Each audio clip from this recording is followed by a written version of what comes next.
Congress NCP में टकराव। गिरीश बापट के निधन के बाद पुणे लोकसभा सीट को लेकर दो फाड़। बीजेपी सांसद गिरीश बापट के निधन से खाली हुई पुणे संसदीय सीट के लिए होने वाले उपचुनाव को लेकर महाविकास आघाड़ी के भीतर ही खटपट शुरू हो गई है। पूर्व मंत्री और कांग्रेस नेता विजय वडेट्टीवार ने कहा कि यह तय है कि महाविकास आघाड़ी पुणे सीट पर उम्मीदवार उतारेगी।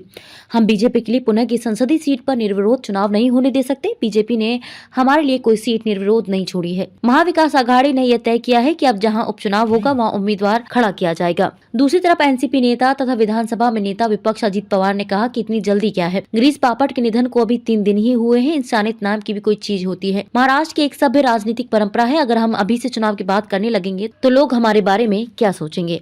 दूसरी तरफ पुणे की खाली हुई सीट के लिए होने वाला उपचुनाव बीजेपी निर्विरोध कराना चाहती है। बीजेपी के प्रदेशाध्यक्ष चंद्रशेखर बावनकुले ने शुक्रवार को कहा कि महाराष्ट्र में उपचुनाव निर्विरोध कराने की परंपरा रही है। पुणे सीट का उपचुनाव निर्विरोध कराने के लिए वे दूसरे राजनीतिक दलों के प्रमुख नेताओं से मिलकर जल्द ही बात करेंगे। एक तरफ बीजेपी इस सीट पर निर्विरोध चुनाव कराने की बात कर रही है, वहीं दूसरी तरफ बीजेपी के भीतर इस बात पर भी मंथन चल रहा है कि उपचुनाव में किसे उम्मीदवारी दी जाए।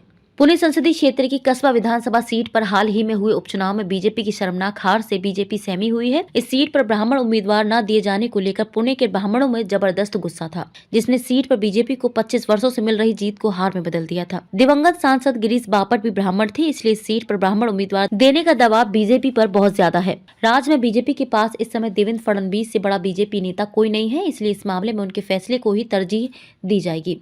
बीजेपी के पास पूर्व सांसद अनिल सिरोले के रूप में एक उम्मीदवार है। सिरोले चूंकि 2014 में पुणे सीट से बीजेपी के सांसद रह चुके हैं, लेकिन अगर उन्हें टिकट दिया गया तो ब्राह्मण फिर से बिदक सकते हैं।